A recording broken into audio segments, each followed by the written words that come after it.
I was born on the day of the Kentucky Derby when a horse named Ponder won, and I think this is the reason for all of this. It's not really my fault.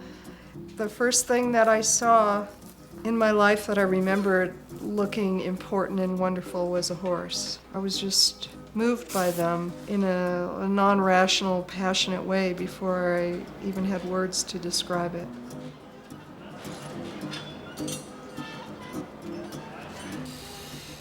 Deborah Butterfield has devoted a great deal of her life to horses. She has surrounded herself with these real-life companions who are often the inspiration for her uniquely individual sculptures. Making them is the most fun. I mean, it's kind of embarrassing how much fun it is to build the pieces. I mean, it's hard and it's stressful, but it's really just that urge to make stuff. Some people have it and some people don't, but you know, it's like we used to make forts out of card tables and clothespins and sheets and stuff. It's that basic instinct, and it's about playing. You know, I got teased for drawing horses in school for so long that I tried to swear off horses altogether. And it was finally in this sort of crisis of self in graduate school where I just said, I love horses, I can't help it, I have to do this. Because, you know, it was a period of doing conceptual art and everybody thought to make big plaster realistic horses was about the dopiest thing that you could do. It was so dopey, in fact, that it was almost cutting edge, you know. Deborah has constructed horses from a wide variety of found objects, initially with mud, sticks, even flowers. Some were small, but many were life-size or larger. Her more recent sculptures are made of either discarded industrial materials, like snowplows and commercial signs, or they are made of found pieces of wood and then cast in bronze. In terms of art history, I think Native American art, African art, folk art, and Asian art were my biggest influences. That's the work I love the most. I love different forms of architecture and animal architecture, beaver dams and bird nests, things like that. While Deborah finds inspiration in many places, the most important source is her experience as caretaker and rider of her own horses. I think the fact that I ride 3 horses most days and groom them and wrap their legs and really take care of them, that I am fresh with the work because every day you're greeted with these magnificent, wonderful creatures, and every day they're different, they're in a different mood, and so that freshness and the growth in them is what keeps me alive about it.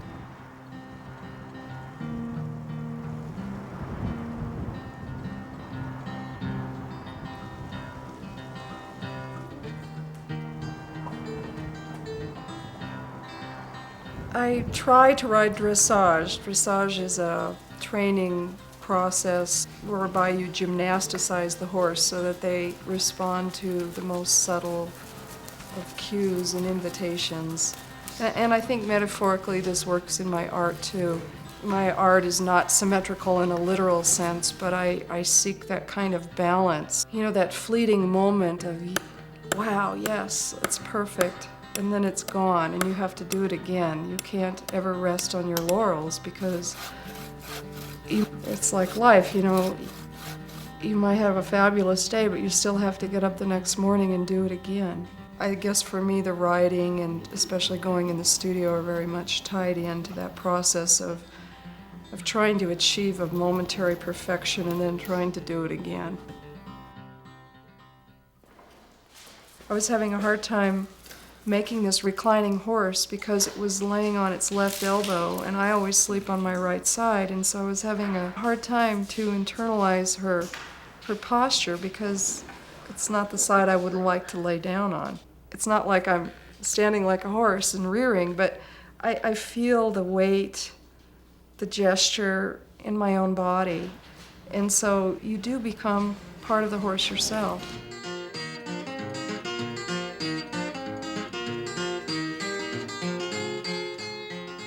Since I'm using one subject matter, what I do to myself is vary the materials, vary the limitations, Try not to use the same kind of solution that I've used before. More often than not, I simply respond to the materials and start building, and then the nature of the way the materials find each other starts to indicate a temperament and a physique, if you will. A few times today, there would be a piece and we all seemed to know that it was going to work almost before it got put on. It just kind of, it almost would make a noise when it would go on, like a kit, you know, click. It's more like I'm discovering the personality of the horse that I'm working on. I can't really preconceive what it is that will work, and so it's just trying to see as many things as you can and to incorporate them.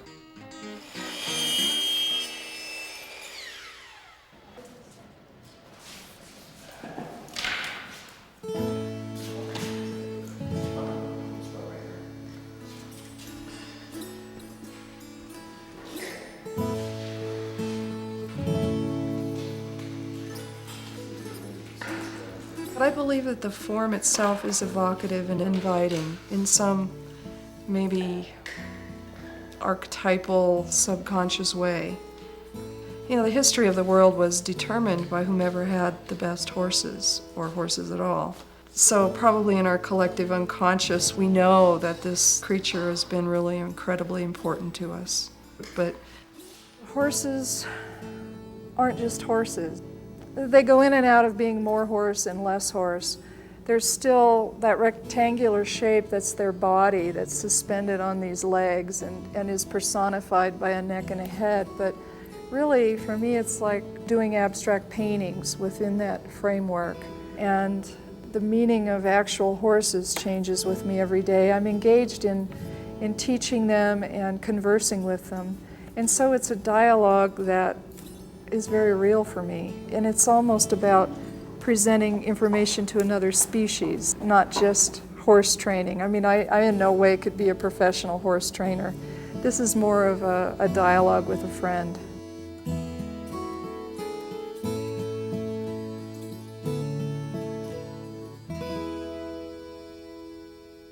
Mark Anderson has been working with Deborah for 13 years as an assistant. He's also the owner of the Walla Walla Foundry in Washington State, where the sculptures are eventually cast in bronze. Sculpture, especially when you're dealing on life-size or larger sculpture, takes a lot of people. I think it's a misconception that the artist does everything, and it's never the role of an assistant to tell the artist what to do. But with Debbie, I think why I enjoy working with her is I understand what she's after. What I do is try to give as many options as possible and to deliver those options as a way of delivering information that the artist then, Deborah, picks and chooses from. We try to give her those options in the process of making the work so that in the end everyone that participates feels good about the project. The artist usually delivers the work and then the foundry goes through the process of making it into a bronze sculpture. Once the sculpture is delivered to the foundry, the first step is to make a documentation of that work photographically. During the process, every stick has to be removed and cast, so the photographs become the record that we use to make sure that everything goes back together so that we're not making the art, we're reproducing what the artist's intent was. The next phase would be we put a ceramic shell coating over the stick. After that's done, it's put into an oven, fired up until the wood is completely burnt away and the only thing that's left is an ash. The shell is then removed from the oven, washed, cleaned, repaired if necessary. The shell becomes a mold similar to a rubber mold that's used in the lost wax casting process. The object then is put into a plaster-based mold material, a large cylindrical form full of plaster.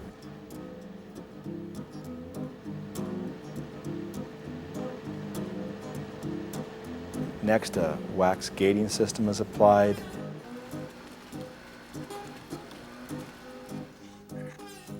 Goes into another kiln where the wax is evaporated away, melted out. The next step is to pour molten metal, bronze, into the mold.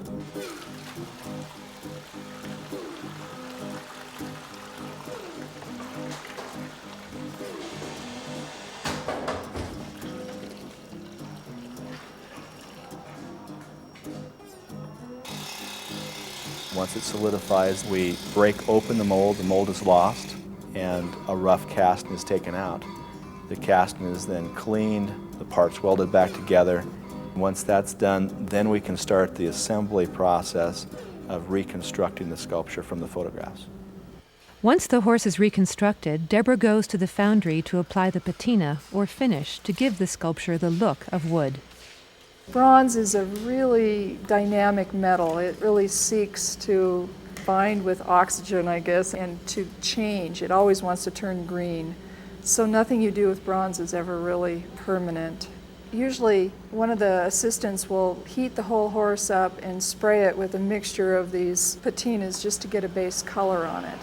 And then I go in with some white paint or pigment, occasionally with the black, like in the birch piece, and then use washes and mixtures of patina and paint and heat using a propane torch. And by hitting the metal at different temperatures, it causes the acids to turn different colors.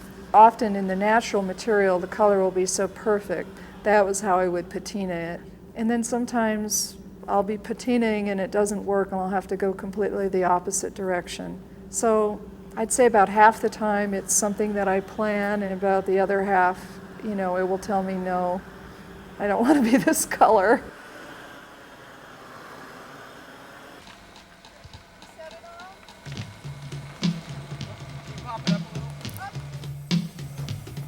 The wooden pieces are all transformed into bronze these days. I used to leave them in wood, but the wire would stretch and they would sag, or the bugs would eat them, or the cat would knock them off the piano, and I was tired of trying to repair work that looked like roadkill, kind of stretched and distorted. And so the bronze are a way for me to have my work and let it go.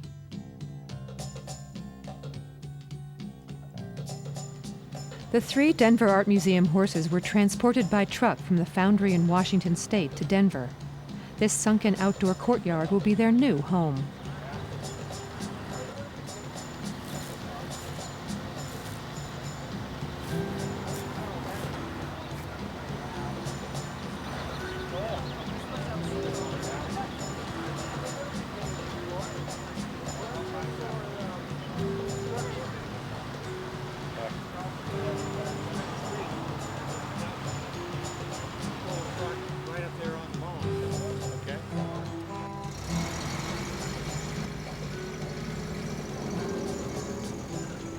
Yeah, I do make a lot of horses, but they all go into such different situations. It's always a learning experience. It's like the installation. I was told that this is an area where there are a lot of children, and most of my reclining pieces are very spiky. They're like bonfires, and I knew the kids would climb on it, and I had to make it somewhat smooth, so that you wouldn't really get a leg stuck in it or get poked. So that piece I wanted to make somewhat solid so that it would be more livable with kids climbing on it. Depending on the location, if it's flat, sometimes we just use a rental forklift and pick the horse up using nylon straps, or today we used a crane because they have to be lifted up and swung over a wall and dropped down into a garden. So it really is more dependent on the site as to how the installation takes place. The space is very dynamic. It's a weird space, but it's really exciting to see the work from different levels. I rarely get the opportunity to look down on them and from all the different vantage points.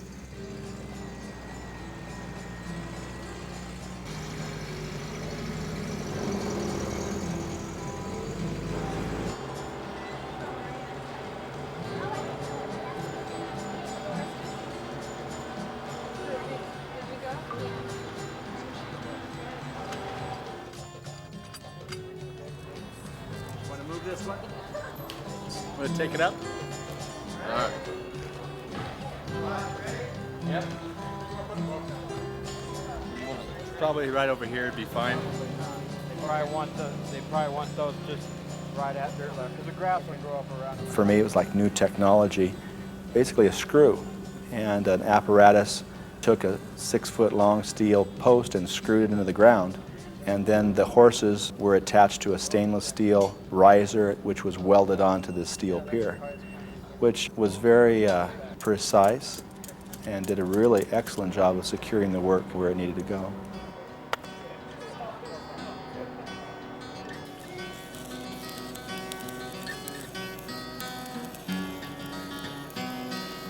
In this case, all three of the horses happen to be my real horses, and maybe that's why I love each one, because you know, the spirit of that horse kind of came into my piece. Only one of them, Willie, was intentional. The other two, it just kind of crept in. They kind of become, like your children, part of your reality. Their form is something that you covet and cherish. And so then when I'm working, sometimes there it is. You know, I've just brushed them or wrapped their legs and I'm building a piece, and then all of a sudden there it is the same horse. Willie is the big, warm-colored, chestnutty one that was after my horse Willie, or Wilfred, who was my Pre-St. George dressage horse. And he died about 1.5 years ago, coming back from Colorado State after surgery. So I felt all the time that I needed to make a memorial to him that would be in Colorado.